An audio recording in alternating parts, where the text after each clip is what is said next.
Buďme k sebe úprimní, toto auto väčšina ľudí pozná práve kvôli filmu Kuriér, v ktorom si zahralo hlavnú úlohu. Okrem iných si tam zahral aj istý Jason Statham.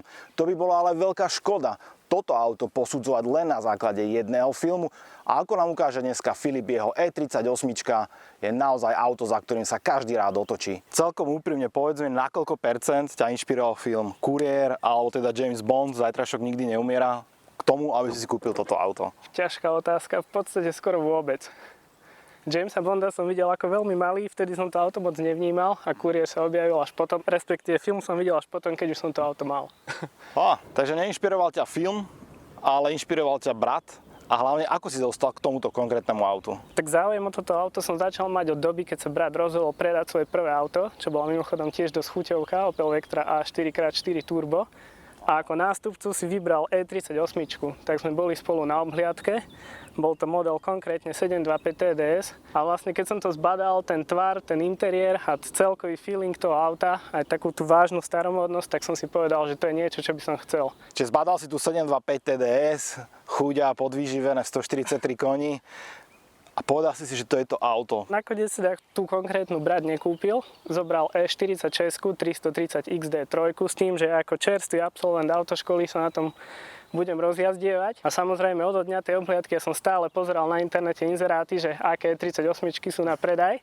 A jedného dňa som narazil na inzerát tohto auta. To bolo teda ešte s prvým majiteľom, boli sme ho pozrieť. Vtedy som bol ešte študent na výške a nemal som príjem, musel by som ho zobrať na úver. Tak od toho som ustúpil, prešla nejaká doba, za ten čas už som začal aj brigádovať, mal som nejaké peniaze a E46 sa stala potom môjim vlastným autom a znova sa objavil inzerát na toto auto s novým majiteľom a tak už som neváhal, som mu zatelefonoval, navrhol výmenu a on súhlasil. Odvtedy vlastne už 5 rokov spolu jazdíme. Čiže už 5 rokov toto krásne auto. Neľutuješ tú výmenu, že z malej E46 si proste kúpil takúto loď? Vôbec nie, lebo v podstate od tej obhliadky som stále po tom aute túžil, ale dodnes si pamätám na ten pocit, aké to bolo, keď vlastne z pumpy odišla moja trojka a ostala tam stáť táto sedma. Pocity boli také zmiešané, že na jednej strane som sa veľmi tešil, že je to splnený sen, ale na druhej strane som sa obával, že čo keď sa mi to vypomstí nejakým drahým servisom alebo sa nejako veľmi pokazí, ale nestalo sa to. Nestalo sa. Tuto máme aký motor pod kapotou? Toto je základná benzínová verzia 728i a auto je po facelifte, to znamená, že má dvojitý vanos a elektronický plyn. Po facelifte okrem iného znamená aj to, že má iné predné svetlá, smerovky, zadné svetla.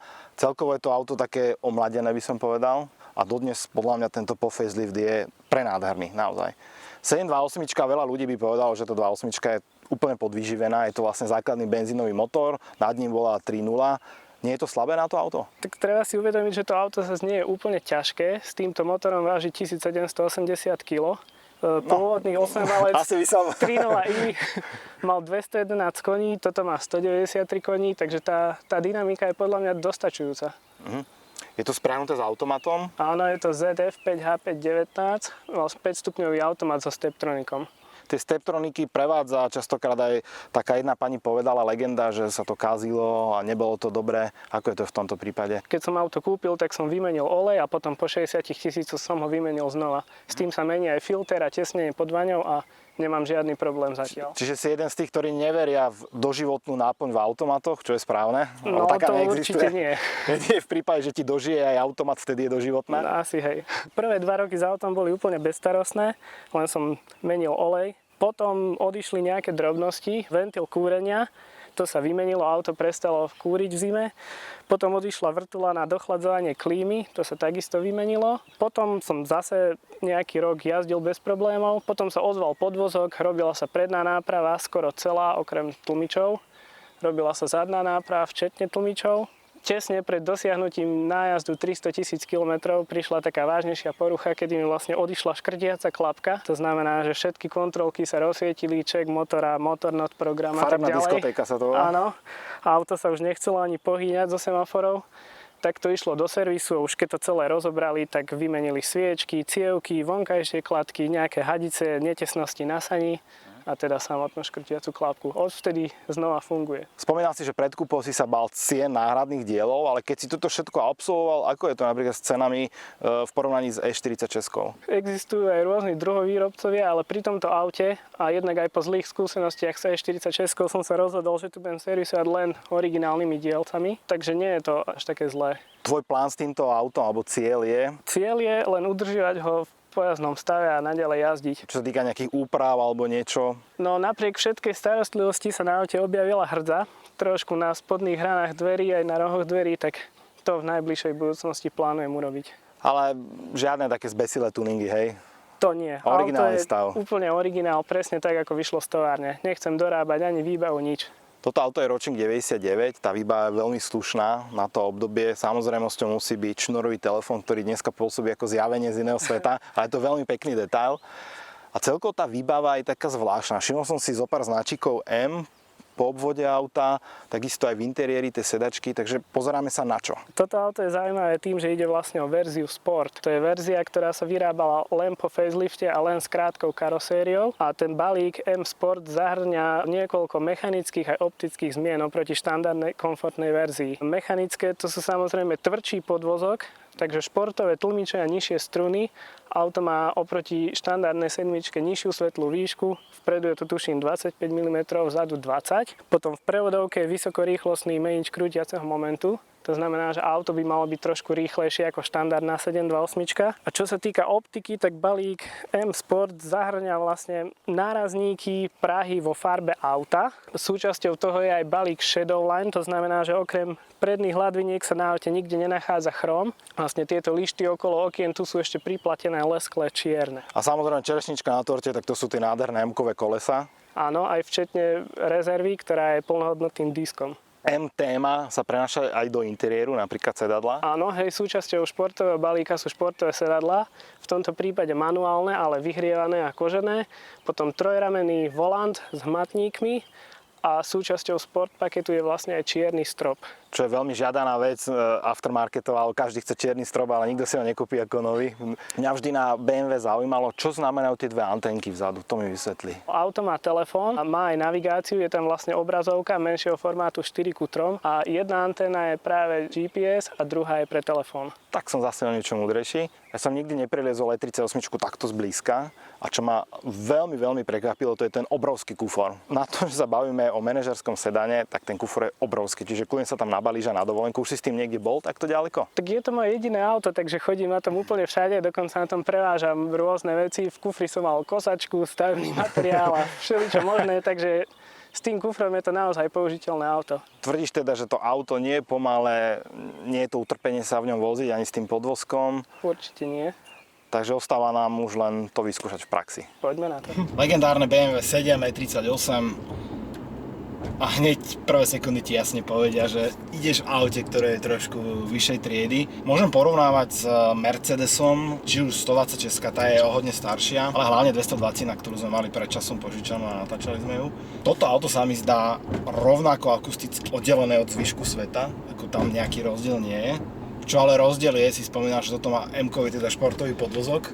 Áno. Keď sú tu tie príčinné nerovnosti, tak v tom momente je vidieť a cítiť, že sedíš v takom nejakom športovejšie poňatom podvozku, nehovorím, že aute, ale podvozku. Áno, to auto je vyslovene tvrdšie a tie rázy cítiť, ale zase potom na diaľnici je to úplne iný level, to ide ako po kolejniciach. Áno. Jedna vec je mi strašne sympatická na BMW, hlavne ten exteriér stále odkazuje na svojich predchodcov alebo predošlé generácie. E38 nie je výnimka, perfektné. Výborne ozvučnené, ten motor. Aj, hoci to auto nemá dvojité okná, má len jednoduché zasklenie, tak akože je tu fakt kľud. Ako častokrát, ja keď som unavený z práce a cestujem na ňom domov alebo niekam na dlhšiu cestu, tak ja si vyslovene oddychnem v tom aute počas tej jazdy. Častokrát chodím aj bez rádia a proste si len užívam ten kľud. Tuto zákrutov to máš takú obľúbenú, kde testujem, ako to auto je nervóznie, ale veľmi pekne to prešlo. Typických 50 odtieňov šedí po slovensky, čiže zalátaná cesta zľava doprava. Chceš zválec, jednoznačne počuješ, že tam je pod tou kapotou, ale v žiadnom prípade ťa to neobťažuje, on ti len tak vzdialené tlmene hovorí, že som tu. Je to presne ako to S-ko, len toto má samozrejme ďaleko športovejší strih. To auto nie je také plavné, je také tvrdšie, ale vôbec by som nepovedal, že je menej pohodlné. Je to stále pán auto aj po tých rokoch. Čiže asi by si ani sedačky nemenil za tie komfortné, čo tu boli. To určite nie. To už by narušilo ten športový charakter toho auta. To sedenie k tomu patrí a tieto sedačky nemajú síce dofúky, ale tá bedrová opora, všetko to je akurát nastavené, takže človek tu sedí veľmi pohodlne. Už si sadel vzadu za jazdy? Už ťa niekto viezol? Áno, keď je tu brat, tak tak sedávam vzadu. Rád sa nechávam voziť. To je správne. Oceníš to auto zo všetkých pozícií, nielen spoza volantu. Ale akože krátka športová sedma je vyslovene šoférským autom. Najviac si to užiješ za volantom. Čiže vôbec ti nechýba ani tá agilita trojky napríklad? Nie. Ja si ešte vyskúšam ten telefón, že ako to asi vyzeralo v tých 90 rokoch s tým káblom. Tak akože asi trošku nezvyk, ale v tej dobe to musela byť strašidelná frajerina, že ty proste máš telefón v aute. No, posledné ročníky už okolo 2000 a vyššie už mali aj bezdrôtovú verziu telefónu. Možno niektorých ľudí bude zaujímať reálne, aké sú s tým prevádzkové náklady, čo sa týka spotreby. No vôbec nie sú také hrozné. Že ja jazdím väčšinou diaľnice, ako som spomínal, ale tá priemerná spotreba je okolo 10 litrov. Vo výbave je tu dokonca aj podsvietenie kľúčiek zvonka. Áno, tzv. Lift paket, to sú aj znútra, aj zvonka. Čo si samozrejme teraz neukážeme. Nie. Na obed, keď je takto slnečno. Tak ale v noci, keď odomkneš auto, tak kľúčky sa krásne rozsvietia. A ja si ťa aj natočím počas šoférovania. Ty vole, to je také dlhé auto, že kameru mám na zadnom sedadle a proste nedočiahnem. No a to si v krátkej. A to som ešte v krátkej, no presne. Takže pán vodič, poprosím smer Košice a ja si zatiaľ sadnem na týchto sedačkách. Nech sa páči. Sú naozaj pohodlné. Veľa moderných aut, ktoré sa aj tvária, že majú priestor vzadu, tak tie zadné sedačky totálne zlyhávajú. Povedal by som, že možno tie zadné sedačky sú ešte pohodlnejšie ako predné, najmä vďaka tomu, že tie predné sú športové, že tak obopínajú telo. Ale toto je skôr také kresielko, do ktorého si vupnem a môžem si prečítať celý katalóg BMW 7, ktorý mimochodom je úplne originálny, pretože Filipov brat ho zobral ako malé dieťa od dílera BMW. Je to také rodinné striebro, ktoré určite zostane v spojitosti s týmto autom aj naďalej. Krásne. E38 je pre mňa auto, ktoré aj dnes ešte pôsobí sviežo, kdežto napríklad práve E65 alebo Sudube SK, už na nich je poznať ďaleko viac ten zub času. Je ešte taká zaujímavosť, že keď bol predstavený dizajn E65, tak prudko vzrástli do predaje posledných E38, lebo... Sadol som si za volant a ten mi jasnou rečou hovorí, že v čom to sedím, pretože ten M-kový volant, myslím, že on sa dával aj do E36, E39 a potom aj E38. Áno. Ale nie je súčasťou len sport paketu, mohol si ho priplatiť aj do klasickej komfortnej verzie. Čiže mal som 725 TDS a chcem tento volant, tak som si ho mohol dať. Mohol. OK. Neviem si to celkom predstaviť, túto manuál. Ako toto je Steptronic, máš tu možnosť manuálneho radenia, ale to za tých 5 rokov som to vôbec nepoužil. Keď ten volič posunieš doľava, tak si v športovom režime a potom už keď ťukneš do vyššej alebo do nižšej, tak už si v manuálnom režime a môžeš si radiť sám. To auto je naozaj príjemne tuhé, také aj tá zákruta, ktorá aj klopená veľmi nešťastne, tak to auto pekne ňou prešlo. Stále ten motor nepočujem, ako niektoré automobilky majú snahu, že ak je to športový model, tak ten motor musíš počuť. Ale tuto akože asi v BMW mysleli na iné veci, než na to, aby to tu hučalo.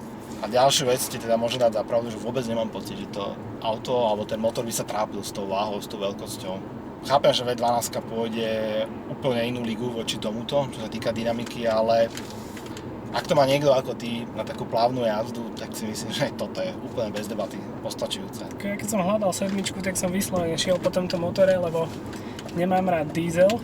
Toto je taká z hľadiska prevádzkových nákladov najlogickejšia voľba. Jeden môj kamarát mal presne tento motor V39. Nikdy by som nepovedal, že to auto potrebuje viacej koní. Je to stále len o tom, čo človek potrebuje a očakáva od toho auta. Ak by si raz toto auto predával, čo si vieš predstaviť miesto neho, alebo čo si myslíš, že by ho mohlo niekedy nahradiť? Ťažká otázka, zatiaľ vôbec neuvažujem nad predajom. Skôr by som k nemu časom možno niečo prikúpil a posunulo by sa do pozície víkendovej jazdenky. To je ináč veľmi častá odpoveď, ktorú dostávam. nemáš potrebu za každú cenu upgradeovať na novšiu generáciu. Nehovorím, že E65. Ja už som si tak zvykol a proste je to taká polozáľuba, takže každá jazda na tom aute je pre mňa malý sviatok. Tak to je pekne povedané.